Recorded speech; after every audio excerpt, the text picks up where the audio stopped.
स्वर्गीय सचिन गोयल जी की स्मृति में श्री सुनील सरिता गोयल, श्री जितेश रोशनी गोयल, गोयल परिवार कंडई छत्तीसगढ़। एक बार जोरदार ताली बजाकर इनका स्वागत वंदन अभिनंदन, जिन्होंने इस पवित्र श्री महापुराण की कथा का, भगवान देवादिदेव महादेव की पवित्र कथा का लाभ लेने का सौभाग्य आप और हमको दिया है।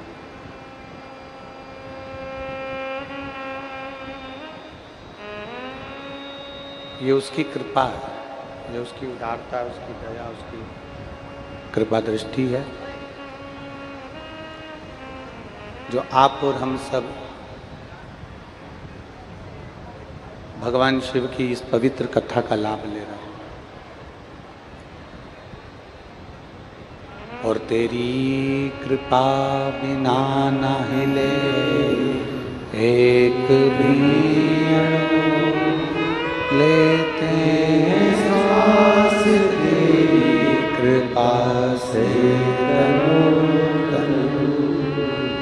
बखान क्या करूं मैं राखों के ढेर का, चपटी भभूत में खजाना कुबेर का।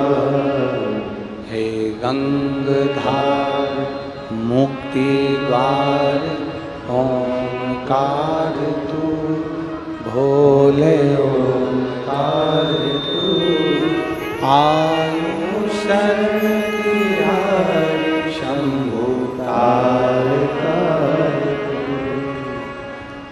भगवान शिव की उदारता से, भगवान शंकर की करुणा से, भगवान शिव की कृपा दृष्टि से ये पवित्र सुंदर आनंदमय शिव महापुराण की कथा,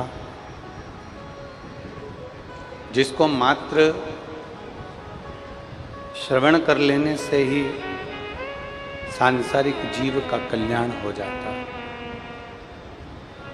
कथा मंडप में विराजमान सभी संत, साधु, सन्यासी, तपस्वी, ब्राह्मण जन, गुरुजन एवं भगवान देवादिदेव महादेव के आप सभी परम भक्त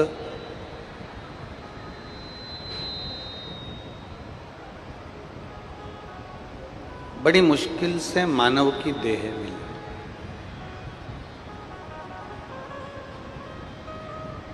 और मान लो ये मानव की देह मिल गई और मिलने के बाद में इस मानव देह को हम जान नहीं पाए। देने वाले ने तो दे दिया, देने वाले ने, देने में ये सब पक्ष से नहीं चल रहे हैं कोई से, देने वालों ने तो दे दिया। परमात्मा ने ये हीरा जन्म हमको दे दिया, परमात्मा ने ये मानव की देह हमको प्रदान कर दी और बड़ा सुंदर ये स्वरूप मेरे भगवान देवादिदेव महादेव ने आपको, हमको, सबको दिया। पर कभी विचार करिएगा, कभी अपने अंदर इस बात को उतारिएगा, कभी अपने भीतर एक भाव को प्रकट करिएगा कि परमात्मा ने तो ये मानव की देह दे दी। अब इस मानव की देह को हम कैसे पहचानें, इस मानव की देह को हम कैसे श्रेष्ठ बना सकें, ये आपके और हमारे ऊपर निर्भर करता है। जैसे एक व्यक्ति को एक पड़ा हुआ हीरा मिल गया और वो हीरा कोहिनूर हीरा था।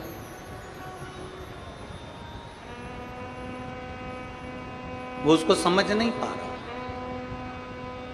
शिव महापुराण की कथा कहती है वो उसको जान नहीं पाया कि ये हीरा कोहिनूर हीरा है। उसने तो बस वो हीरा लिया, वो हीरा उठाया और वो हीरा लेकर, उस हीरे को लेकर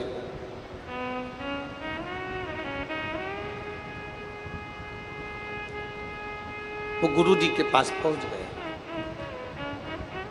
और गुरुजी ने उस हीरे को देखा और हीरे को देखकर उस शिष्य से पूछा, उस शिष्य से पूछा कि तू इसको जानता है, ये क्या है?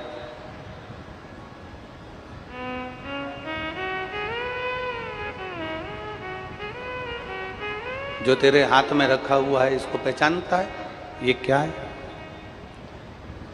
शिष्य ने कहा, गुरुदेव बस मैं तो रास्ते से आ रहा था और मुझे ये पड़ा हुआ पत्थर मिल गया।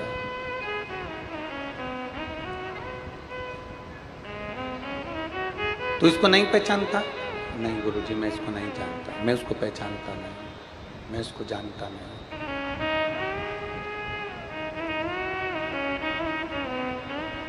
बस गुरुजी ने कहा, एक मनुष्य की कीमत क्या है, एक मानव की कीमत क्या है, तो इस पत्थर से पहचान सकता। ले, इस पत्थर को लेकर जा और छोटे से छोटे व्यापारी से लेकर बड़े से बड़े व्यापारी तक इस पत्थर को, उसकी कीमत आंक। ये प्रसंग हम पहले भी एक बार बोल चुके हैं, इस प्रसंग को हम पहले भी सुना चुके हैं।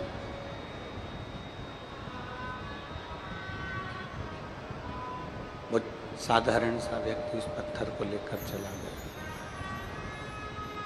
वो व्यक्ति पत्थर को लेकर गया, एक सब्जी बेचने वाले के पास में पहुंचा और उसने कहा कि ये पत्थर मेरे पास में है और इस पत्थर को मुझे देना है।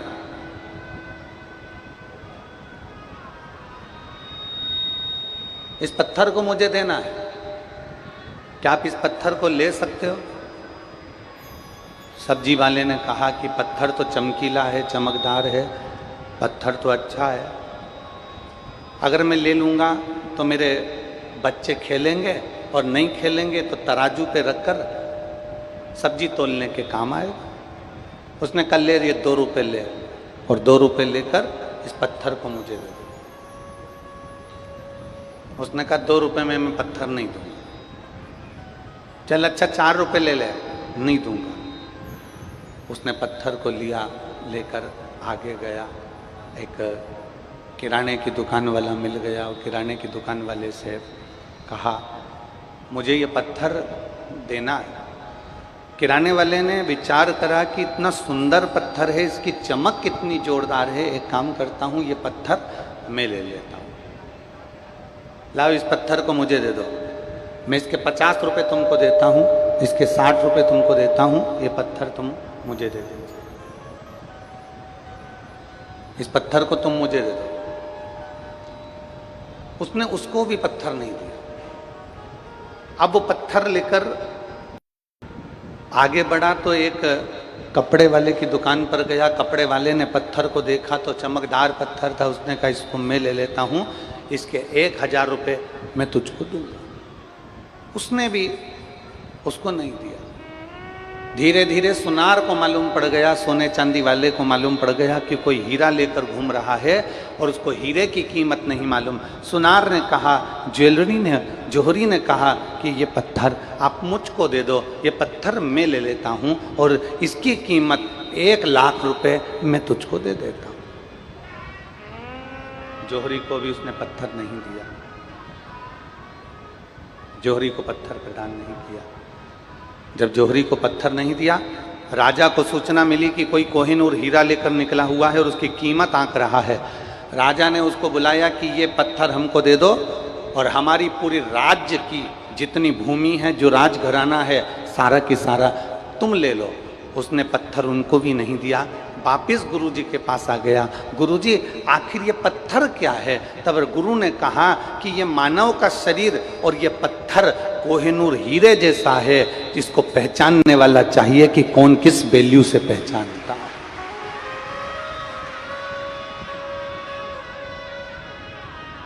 आपकी जितनी सामर्थ्यता है, आपकी जितनी सामर्थ्यता, आपकी बुद्धि की जितनी सामर्थ्यता है, आपकी जितनी सामर्थ्यता है, आपकी बुद्धि की जितनी सामर्थ्यता है, आपकी जितनी सामर्थ्यता है, आप उस पत्थर को, उस हीरे जैसे शरीर को आप वैसा आंकोगे।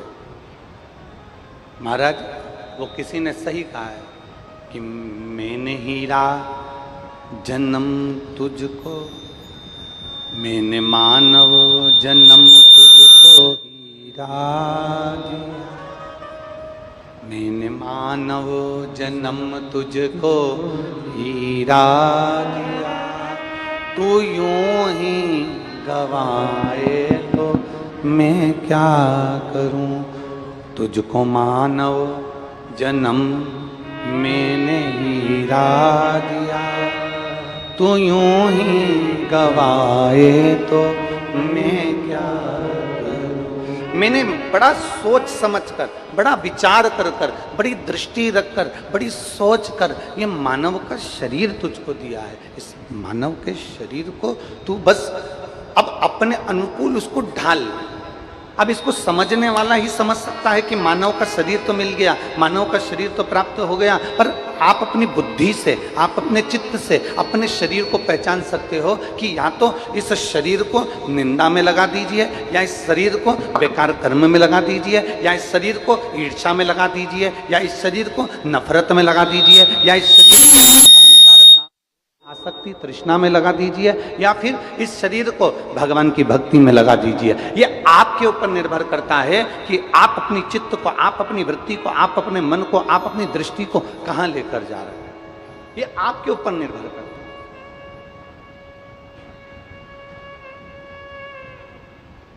अहंकार में अगर इस शरीर को लगा दिया, अभिमान में लगा दिया, तृष्णा में लगा दिया, आसक्ति में लगा दिया, वासना में लगा दिया, ये कुछ भी नहीं चल रहा है क्या? आसक्ति में लगा दिया, निंदा में लगा दिया, तृष्णा में लगा दिया, काम में, वासना में लगा दिया, तो ये शरीर बेकार है, इसकी कोई मूलता नहीं। और यदि वही शरीर, किसी ने बड़ा सुंदर कहा है, माता, पिता और परमात्मा, जम के बोलो कौन कौन? आवाज नहीं आई, जरा जम के बोलिए। माता, पिता और परमात्मा। शिव महापुराण की कथा कहती है इन तीन के पास में जाकर थोड़ी देर जरूर बैठना चाहिए। पहले नंबर पर माता के पास, दूसरे नंबर पर पिता के पास, तीसरे नंबर परमात्मा के पास में। क्यों? जब हम हमारी माँ के पास में जाकर बैठते हैं, दिन भर तुमने व्यापार क्या किया, दिन भर दुकान पर क्या किया, दिन भर नौकरी में क्या करा, आपके घर में अगर वृद्ध माता है उसके पास में जाकर थोड़ी देर बैठो, उसके पास बैठोगे, उसको समय दोगे तो एक ना एक तुम्हारा मुसीबत का हल तुम्हारी माँ अवश्य बताएगी। अपने पिता के पास जाकर बैठो। घर में बुजुर्ग पिता है, बाप अगर घर में है, पिता अगर घर में है, तुम कहीं से भी आओ, दिन भर कितने भी व्यस्त रहो, कितनी भी नौकरी में, कितने भी व्यापार में, कहीं पर भी व्यस्त रहिए, 2 क्षण अपने पिता के पास जाकर जरूर बैठो, वह आपको अपनी मुसीबत का हल जरूर बताएंगे। और तीसरे नंबर पर परमात्मा, जिस महादेव को आप चाहते हो, राम को, कृष्ण को, शिव को, दत्त को, तुम्हारी मर्जी पड़े तुम जिसको भजते हो, उस परमात्मा के करीब में 2 क्षण आकर जरूर बैठो। माता, पिता और परमात्मा तुम्हारे को मंजिल तक पहुंचाने वाले होते हैं, तुम्हारा मार्ग सुलभ करने वाले होते हैं। कुछ देर माता के पास में जाकर बैठिए, कुछ देर परमात्मा के पास जाकर बैठिए, कुछ देर अपने पिता के पास जाकर बैठिए और बैठो।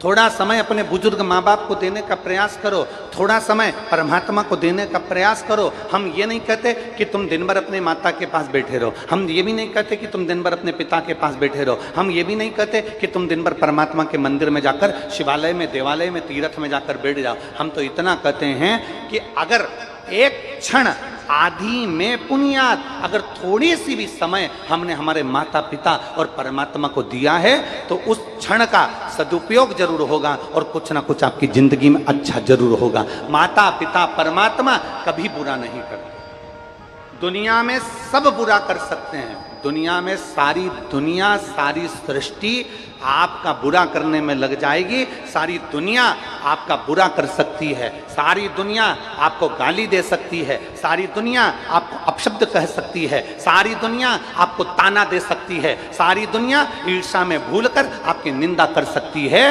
पर केवल एक माता पिता और परमात्मा ऐसा होता है जो कभी कुछ आपके लिए गलत नहीं कर सकता। वो करेगा तो हमेशा आपके हित का ही करेगा और आपको आशीर्वाद ही देगा। वो माता पिता और परमात्मा। दो क्षण जाओ उस परमात्मा के पास, दो क्षण जाओ अपनी माता के पास, दो क्षण जाओ अपने पिता के पास। थोड़ा बैठो, थोड़ा चर्चा करो, थोड़ी देर बैठा करो। आप लोगों में से सब लोग शिवालय जाते हो? जम के तो बोलो। जल चढ़ाने जाते हो ना? अगर जल चढ़ाने के लिए आप शिवालय जाते हो, भगवान शंकर के मंदिर जाते हो, जितने लोग आस्था चैनल पर कथा सुन रहे हैं, जितने फेसबुक यूट्यूब पर कथा सुन रहे हैं, उनसे निवेदन करूंगा, और जितने इस पवित्र भूमि पर बैठकर कथा सुन रहे हैं, अगर शिवालय जाते हो, भगवान शंकर के मंदिर जाते हो, भगवान देवाधिदेव महादेव के पास में जाते हो, अपने इष्ट परमात्मा के पास अगर जाकर बैठते हो, तो दो क्षण बैठकर बाबा से अपने दिल की बात जरूर कहो। जब दिल की बात कहोगे तो मेरा बाबा सुनेगा जरूर और उस समस्या का हल करेगा जरूर। बोल बम का नारा है, सारी समस्या का हल। आप उसके करीब में जाइए, आप उसके नजदीक में जाइए, आप उसके पास जाइए। और खाली ना जाता दर से तुम्हारे, खाली ना जाता दर से तुम्हारे, खड़ी हूँ बाहें पसारे, अपने हृदय से लगा लो, लगा लो, गिरा जा रहा उठा दो, उठा दो। भोले अपने दर से अब तो न टालो, गिरा जा रहा हूँ, उठा लो, उठा लो। आप उसके करीब में जाओ, आप उसके नजदीक में जाओ, और जितना हम माता पिता परमात्मा के करीब में जाते हैं, माता पिता और परमात्मा के जितने नजदीक जाते हैं, उतना हमको सुख का अनुभव होता है। और एक बात अपनी जिंदगी में उतार कर रखना, बहुत सावधानी से उतार कर रखना,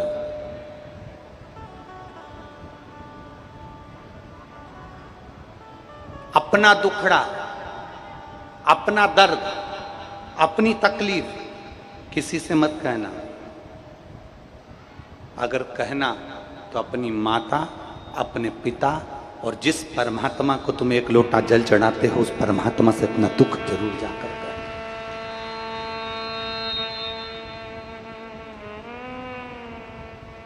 उसको पहचानो,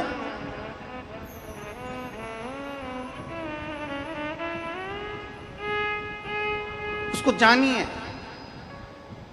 शिव को पहचानने का प्रयास करिए।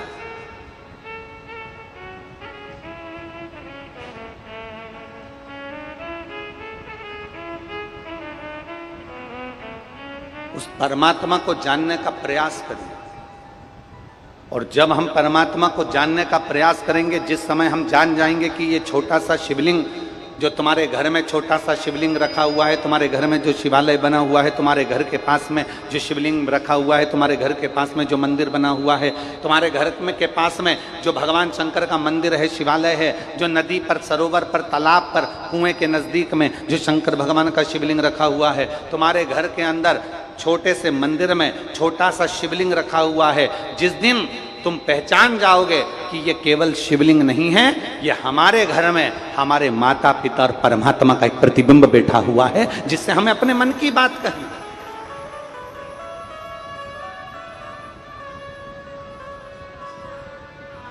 जिसको हमें अपने दिल की बात कहनी।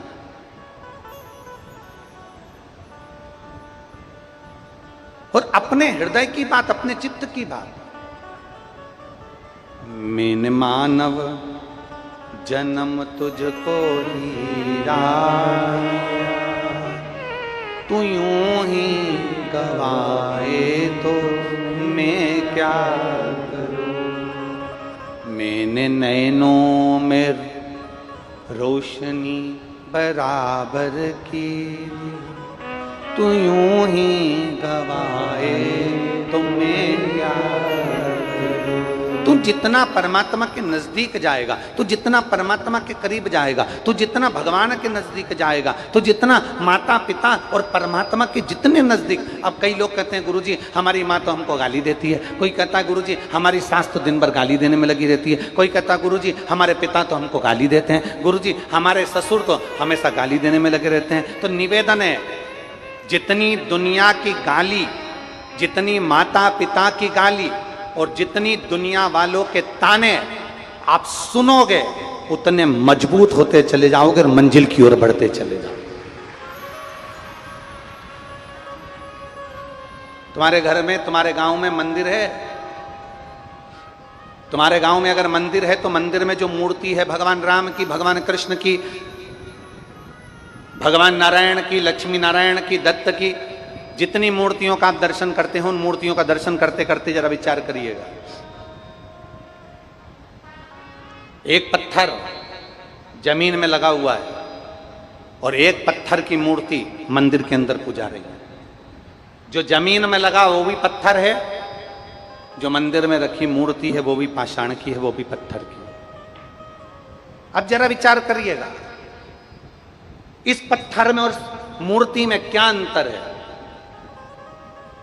पत्थर को तरासा गया, नक्काशी करी गई, काटा गया, हथौड़ी चलाई गई, छेनी चलाई गई, खूब पत्थर को झेलना पड़ा, खूब मारा, तब जाकर वो पत्थर मूर्ति बन पाया, और मूर्ति बन गया तब जाकर वो किसी मंदिर में जाकर पूजाया, तब जाकर वो पत्थर किसी मंदिर में पूजाया। जब आपको कोई गाली देता है, अपशब्द कहता है, ताने देता है, आड़ा टेढ़ा बोलता है, आपको आपके लोग कहते हैं हमारी सास हमें गाली देती है, लोग कहते हैं हमारे ससुर हमें गाली देता है, लोग कहते हैं हमारे माता पिता हमको गाली देते हैं, वो जितना जितना देंगे, जितना जितना आपके लिए उंगली उठेगी, जितना जितना ताना दिया जाएगा, जितनी जितनी गाली दी जाएगी, जितना जितना अपशब्द कहा जाएगा, उतना उतना आप मंदिर में बैठने की एक मूर्ति की तरह से जाओगे। और याद रखना, सहन कर लिया तो मूर्ति बनकर मंदिर में पूजा गए, जो सहन नहीं कर पाए वो जमीन पर पत्थर लगकर उस पर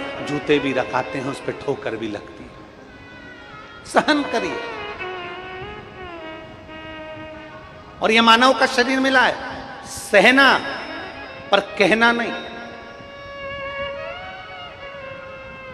दुनिया अपशब्द बोले उसको बोलने दो, दुनिया ताना दे उसको देने दो, दुनिया गाली दे उसको देने दो, घर के लोग अपशब्द कहीं कहने दो, दुनिया के लोग, घर के लोग तुमको ताना दें, मेरी माँ ने ये कह दिया, मेरे पिता ने ये कह दिया, मेरे भाई ने ये कह दिया, मेरे बंधु ने ये कह दिया, मेरे सखा ने ये कह दिया, दुनिया के लोग ताना दे, देने दो, दुनिया के लोग गाली दे, देने दो, दुनिया के लोग अपशब्द कहें, कहने दो। सहना पर कहना नहीं, क्योंकि हम उनके जैसे नहीं हो सकते।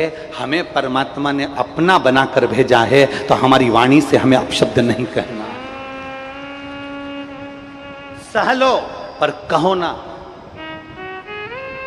हमें कहना नहीं है। हमें भगवान की भक्ति में इतने डूब जाना है, हमें भगवान के भजन में इतने डूब जाना है, हमें परमात्मा के भजन में इतने डूब जाना है कि हमारे मुख से सुबह शाम दोपहर रात दिन जब भी मौका मिले भगवान शंकर का या तो पंचाक्षर मंत्र नमः शिवाय, या षडाक्षर मंत्र ओम नमः शिवाय, या फिर श्री शिवाय नमस्तुभ्यम, इस मंत्र का जाप हम करते रहें, इसका स्मरण करते रहें, हम इसको पुकारते रहें, इसको जपते रहें। या तो पंचाक्षर मंत्र जपें, षडाक्षर मंत्र जपें, या श्री शिवाय नमस्तुभ्यम जपते रहें। यह हमारी तकलीफ की घड़ी में, या हमारे दुख की घड़ी में, या हमारे कष्ट की घड़ी में हमें मजबूतता प्रदान करता है।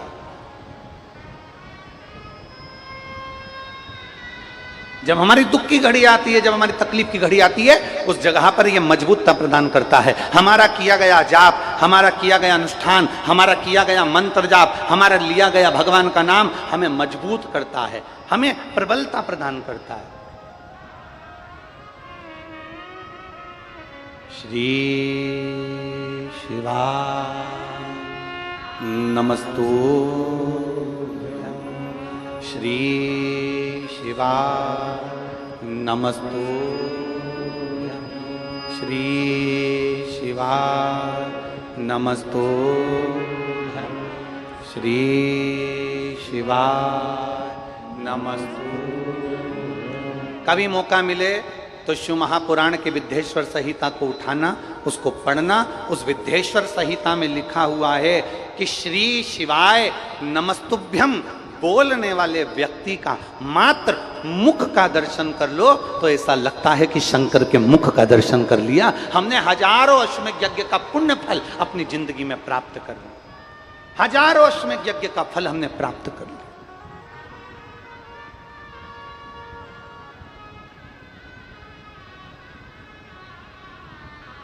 शिव कथा कर रहे,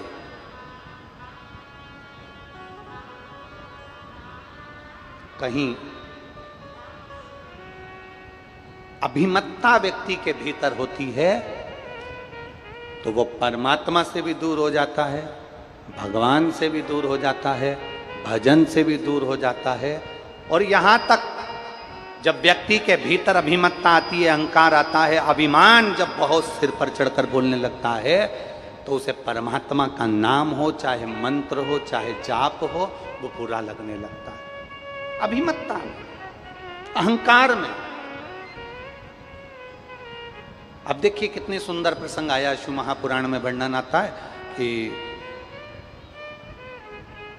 ब्रह्मदेव ने भगवान नारायण से पूछ लिया कि तुम्हारे पिता कौन?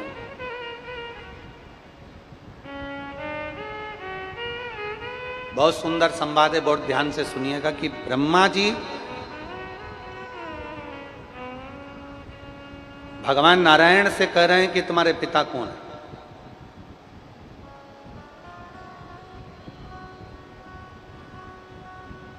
श्रीमान कैलाश जी, श्रीमान राम नारायण जी, श्रीमान प्रहलाद जी, श्रीमान ये तो हमारे यहाँ के पिता हैं, ये तो हमारे पृथ्वी के पिता हैं, ये तो हमारे मृत्यु लोक के पिता हैं। पर यदि सही मायने में अगर कोई तुमसे पूछे, सही मायने में अगर कोई तुमसे पूछे कि तुम्हारा पिता कौन, तो हमें छाती ठोक कर कहना चाहिए हमारा पिता देवाधिदेव महादेव है, हमारा पिता है।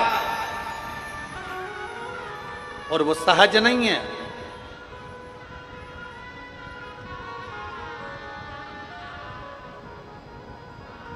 यहां के पिता हो सकता है एक बार, यहां के पिता हो सकता है एक आध बार हमारे ऊपर ध्यान ना दे पाए,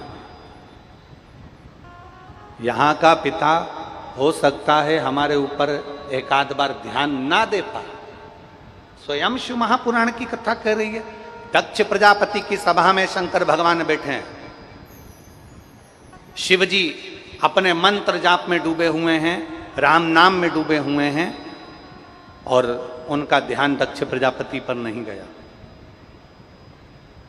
हो सकता है यहां का पिता हम पर ध्यान ना दे पाए, पर इतना जरूर याद रखना कि वो पिता जिसने हमें इस पृथ्वी पर भेजा है, वो पिता जो हमें इस भूमंडल पर भेजा है, यहां का पिता भले ध्यान ना दे, पर वो परम पिता परमात्मा मेरा ओघड़दानी मेरा देवाधिदेव महादेव ध्यान जरूर देता है।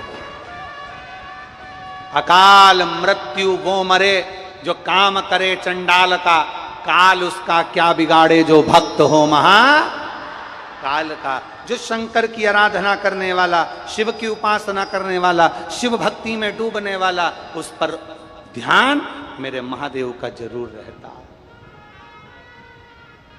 और इतना तो करना स्वामी, जब प्राण तन से निकले,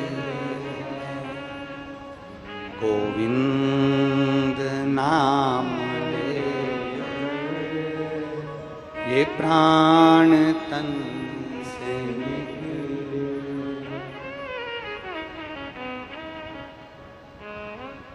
ये प्रयास हो, वो ध्यान रखे। हमने अभी ओमकारेश्वर की कथा में एक बात कही थी, आप लोगों ने श्रवण करा होगा, व्यासपीठ से देवादिदेव महादेव की पवित्र भूमि से कथा चल रही थी। उसमें एक बात कही थी, मनुष्य का मोबाइल ऑफलाइन हो सकता है, मनुष्य का नेट ऑफलाइन हो सकता है, मनुष्य का नेटवर्क ऑफलाइन हो सकता है, पर परमात्मा का नेटवर्क, तुम जिस दिन से पैदा हुए हो ना, मां के गर्भ में जिस दिन से आए हो, उस दिन से लेकर मरोगे ना, तब तक भगवान का नेटवर्क कभी फेल नहीं होता, वो तुम्हारे को देखता ही रहता है, वो तुम्हें देखता है। अपने मोबाइल का नेटवर्क फेल हो सकता है, अपने मोबाइल का नेटवर्क फेल हो जाएगा, अपनी सिम बंद हो सकती है, अपना मोबाइल जा सकता है, अपना डाटा समाप्त हो सकता है, लैपटॉप में रखा हुआ डाटा समाप्त हो सकता है, पेन ड्राइव में भरी हुई पेन ड्राइव का डाटा समाप्त हो सकता है, पर उस परमात्मा के दरवाजे का डाटा कभी समाप्त नहीं होता। उसके पास लेखनी में लिखा है, तूने कितना भजन किया, तूने कितना आनंद लिया, तूने पवित्र भूमि में जन्म लेने के बाद भी, तीर्थ में जन्म लेने के बाद भी तेरे भीतर से कपट गया कि नहीं गया, तीर्थ में जन्म लेने के बाद भी तू भगवत भजन करा कि नहीं करा, पावन तीर्थ में जन्म लेने के बाद भी अगर तुम गलत काम करते रहे, ईर्ष्या रखते रहे, निंदा करते रहे, गलत कार्य करते रहे, ये उसके डाटा में जमा है। और मालूम पड़े संसार का मनुष्य एक छोटे से गांव में रह रहा है, एक छोटे से गंडई जैसे क्षेत्र में, मां गंगई की पवित्र भूमि पर आप रह रहे हैं, छोटे से गांव में, छोटे से नगर में, छोटे से शहर में आप रह रहे हैं। और छोटे से शहर में रहने के बाद भी अगर आपके भीतर परमात्मा का भजन है, तो याद रखना कि आप तीर्थ में बैठे हुए किसी साधु सन्यासी से बढ़कर आप हैं, क्योंकि आप छोटे से शहर और नगर में रहकर भी भगवान की भक्ति में डूबे हुए हैं। छोटे से नगर में रहने के बाद भी आप भगवान की विरल भक्ति में डूबे हुए हैं, भजन में डूबे हुए हैं, कीर्तन में डूबे हुए हैं। और वो भक्ति, वो भजन खाली नहीं जाता। एक पत्र है, देखिए,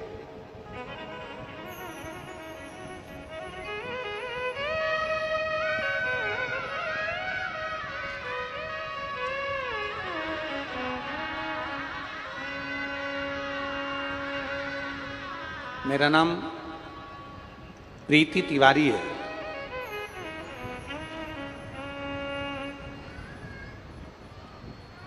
कहीं बैठी हैं प्रीति तिवारी? कहीं बैठी हो तो हाथ हिलाइएगा।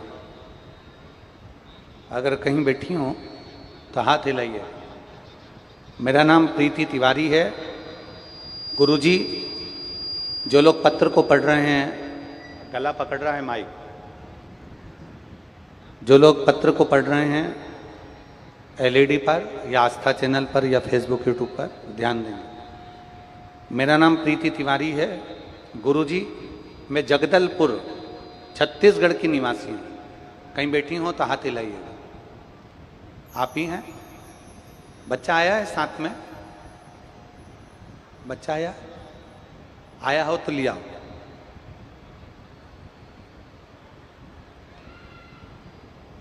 अगर नहीं आया है,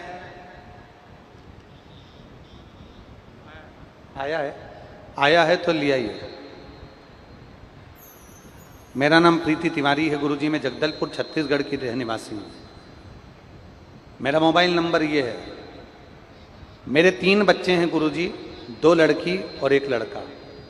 सबसे छोटा है आदर्श तिवारी जो 11 साल का है। वह बाकी के बच्चों की तरह ना तो चल पाता था, ना ही ठीक से बाकी के बच्चों की तरह बोल पाता था, और ना ही बाकी के बच्चों की तरह अच्छे से समझ पाता था। फिर हमने सोचा कि हमें एक बार जांच करवानी चाहिए।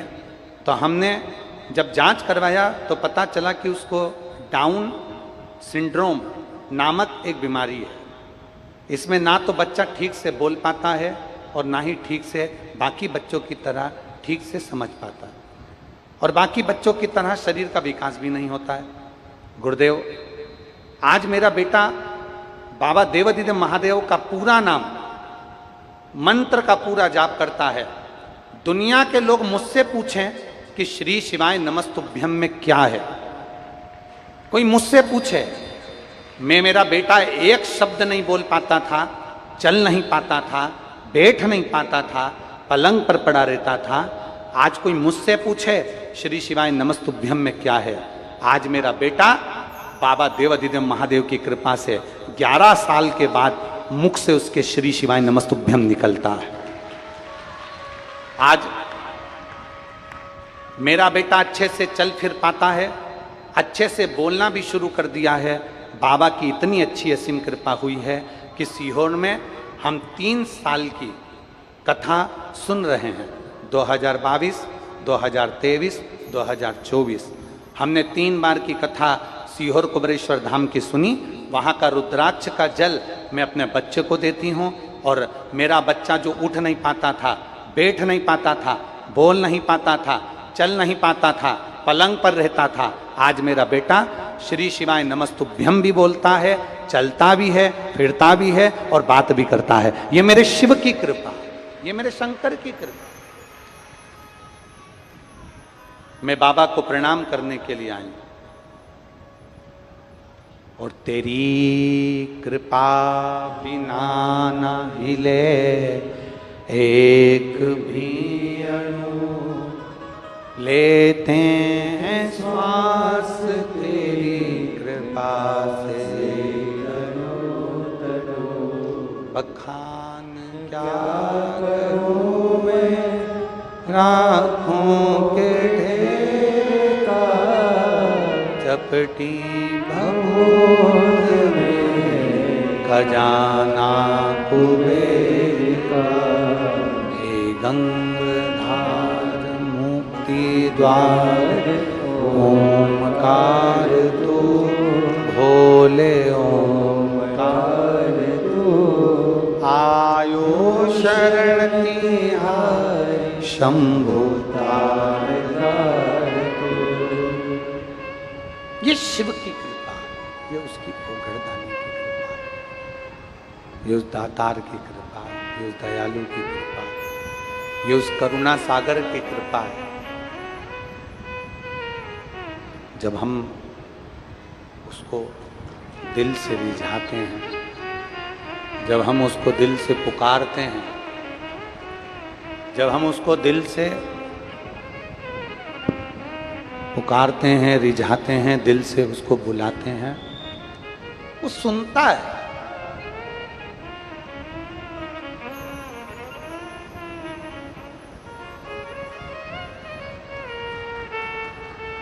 आपने दिल से पुकारा उसको,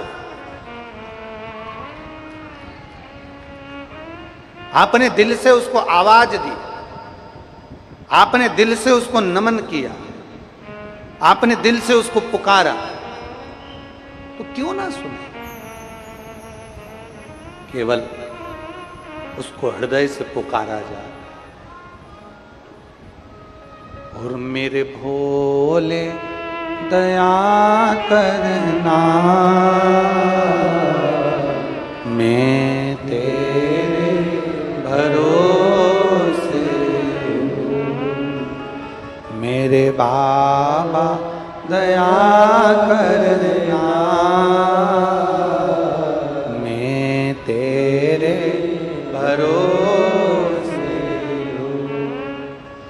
ना घर के, आप भी बोलिए, सब बोलिए, ना घर के भरोसे हूँ, ना परिवार के भरोसे हूँ, ना घर के भरोसे हूँ, ना परिवार के भरोसे हूँ। मेरे बाबा दया करना, मैं तेरे भरोसे हूँ। भोले बाबा दया करना, मैं तेरे भरोसे हूँ। हम उसके आश्रित हो जाए, हम जो कुछ कहें उससे कहें।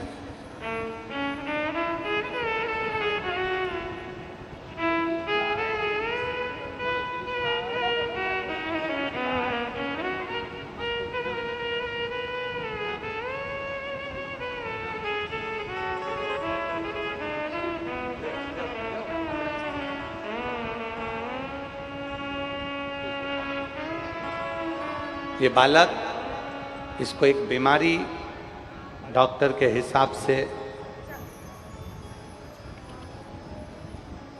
जिसके अंतर्गत डाउन सिंड्रोम नाम की एक बीमारी है।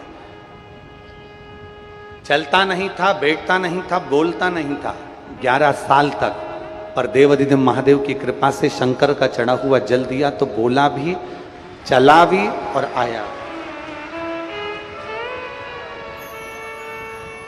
बाबा ने इतना भी कर दिया ना तो वो और अच्छा था। बाबा रो नहीं, अब तो बाबा ने इतना चलाने के लायक उसको कर दिया, बैठने के लायक कर दिया, थोड़ा बोलने के लायक कर दिया।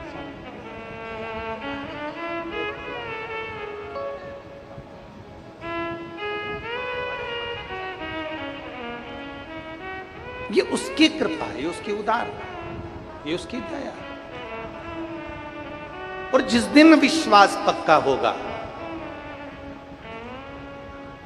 जिस दिन भरोसा पक्का होगा,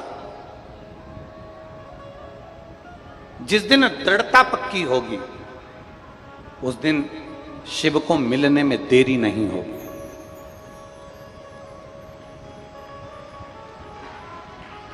शंकर मिलेंगे। ना तो सियोर वाला महाराज आया, ना कोई भभूति, ना कोई बेल, ना कोई श्रीफल, ना हमारे पास से